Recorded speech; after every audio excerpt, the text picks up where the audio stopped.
سے پلیٹ کو دیکھنے لگے۔ یہ کیا پکایا ہے؟ وہ ذرا الجھ کر بولے۔ میں خوشی خوشی ذرا آگے بڑھ کر بولی، بوٹ پلاؤ، بوٹ پلاؤ۔ کیوں، اچھا ہے نا؟ وہ ذرا شرمندگی سے اپنے دوستوں کو دیکھتے ہوئے بولے، تو ایسا لگ رہا ہے مجھے مرا ہوا چوہا کھا رہا ہوں۔ مجھے بہت غصہ آ گیا۔ کتنی بار آپ نے مرے ہوئے چوہے کھائے ہیں جو ان کا مزہ بھی آپ کو معلوم ہے؟ اتنی محنت سے سارا دن لگا کر بوٹ پلاؤ پکایا اور ذرا دل نہیں رکھنا جانتے آپ۔ اب تک سب اپنی اپنی پلیٹوں میں پلاؤ لے چکے تھے اور ہر شخص ریسرچ کرتا ہوا نظر آ رہا تھا، یعنی کہ ہر ایک کی نگاہیں اپنی اپنی پلیٹ پر جمی ہوئی تھیں۔ یہ ہرا ہرا کیا چمک رہا ہے بھائی اس میں؟ کوئی بدتمیز دوست بولا تو سن کر میرا پارا چڑھ گیا۔ چنو بھائی نے کہا تھا کہ بوٹ ہرا ہونا چاہیے، اسی لیے تو میں نے خاص طور سے ببلو کا ہرا بوٹ کاٹ کر پلاؤ پکایا ہے۔ ببلو کا ہرا بوٹ؟ چنو بھائی زور سے چلائے۔ اس میں اتنا چلانے کی کیا بات ہے؟ ہاں، کمی آنے لگی تو آپ کا بوٹ بھی ڈال دیا۔ آپ کے دوست آ رہے تھے نا؟ میرا بوٹ؟ ارے باپ رے، مر گیا۔ پورے 1680 کا اپنی جیب خرچ سے خریدا تھا، اللہ رے اللہ۔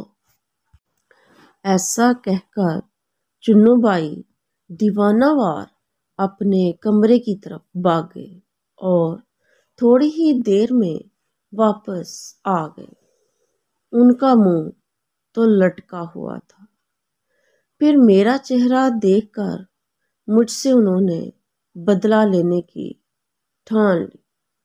سنیے حضرات، میری بیوقوف بہن کا کارنامہ، اپنے بھائی کو اپنے ہاتھوں پکایا ہوا پکوان کھلانے کو جی چاہا تو جوتوں کا پلاؤ پکا کر رکھ دیا۔ کیا مطلب؟ کیا کہا تم نے؟ بس ہر طرف سے یہی ایک آواز آ رہی تھی اور چنو بھائی ہنسی کے مارے لوٹ پوٹ ہوئے جا رہے تھے اور سنا رہے تھے کہ کس طرح یاسمین کے بونٹ پلاؤ نے ان محترمہ کو بھی بونٹ پلاؤ پکانے کی ترغیب دی۔ تھوڑی ہی دیر میں یہ عالم تھا کہ میں جس کی طرف بھی دیکھتی تھی اسی کا منہ 1 فٹ پھٹا ہوا نظر آتا تھا۔ ہی ہا ہا، ہو کھی کھا کھا، ایسے عجیب و غریب کہے میں نے اپنی عمر ساری میں نہ سنے تھے۔ طرح طرح کے سر اور راگ سب کے گلوں سے نکل رہے تھے اور میں بیچاری کہوں کی اس بارش میں بھیگ کر جیسے چڑیا بنی جا رہی تھی۔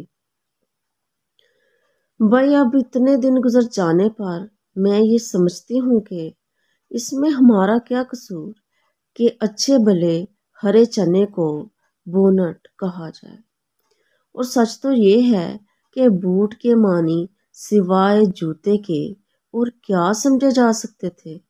قصور تو چنو بھائی کا تھا۔ کیا ہوتا اگر ہری بھری یا پھر ہرا چنا کہہ دیتے، مگر نہیں، صاحب انہیں تو ہمیں رسوا کرنا تھا۔ بہت دن بیت گئے ہیں مگر آج بھی ان کہوں کی زوردار بارش کا خیال آتا ہے تو جسم میں کپکپی پیدا ہونے لگتی ہے۔